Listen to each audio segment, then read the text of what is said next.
Antipop.fr. La pop culture jusqu'au bout des ondes.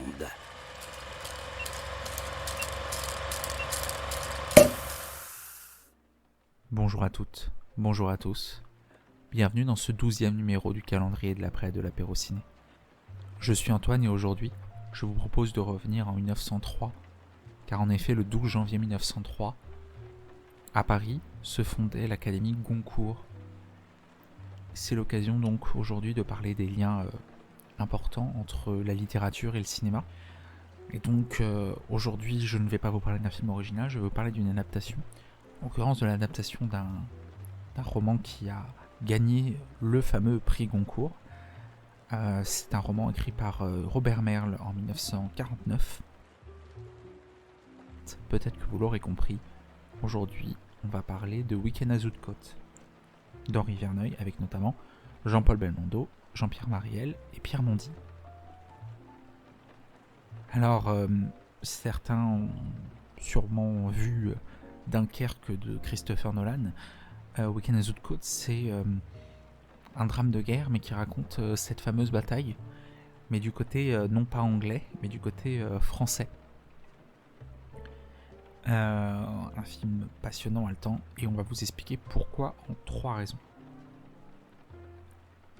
La première raison, c'est évidemment pour son excellent scénario, signé par François Bayet et Robert Merle, qui donc participe à l'adaptation de son roman. Un scénario dynamique qui s'enchaîne merveilleusement bien, qui va être aidé par notamment 2 autres points que nous allons voir tout de suite après. C'est un scénario d'une très grande qualité, qui rend vraiment hommage aux forces françaises, qui rappelle peut-être ce qui manquait, ce qui a été reproché au film de Christopher Nolan, qui met vraiment bien en avant ça, qui met bien en avant la déroute française lors de cette bataille de Dunkerque et tout ce qui s'ensuit avec le fait que c'est les Anglais qui ont gardé une certaine lumière de ça, mais que les Français ont souffert lors de cette bataille. La deuxième raison de voir Week-end à Zoutcote, c'est pour la mise en scène d'Henri Verneuil. À l'apéro ciné, on adore Henri Verneuil, réalisateur majeur du cinéma français, parfois trop sous-coté, c'est un des mots. Il a fait tourner les plus grands, il a réalisé de nombreux très grands films, La Vache et le Prisonnier, Le Président, Un singe en hiver, Mélodie en sous-sol, Peur sur la ville, Icône Car ou le très connu Le Clan des Siciliens. Ça vous pose un bonhomme quand même, et dans cette filmographie riche, Week-end à Zoutcote, il n'a pas à ternir, hein. C'est un très grand film, un film extrêmement bien mis en scène par Henri Verneuil.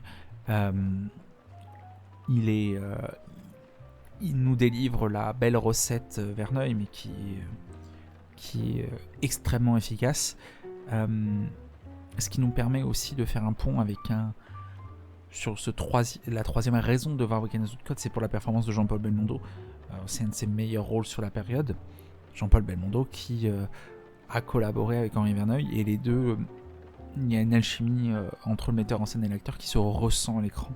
En fait, Henri Verneuil dirige merveilleusement bien Jean-Paul Belmondo, qui lui rend bien en jouant extrêmement bien sur une très belle composition de rôle, toute dans les émotions, une pure proposition belmondienne.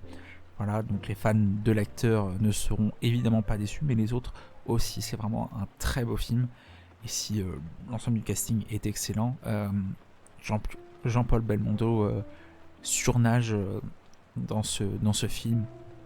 Un très beau film donc, un très beau film sur la guerre, et une très belle adaptation d'un prix Goncourt, d'un roman qu'on vous propose aujourd'hui. N'hésitez pas à découvrir ou redécouvrir ce film, tous les liens sont dispo dans la description du podcast.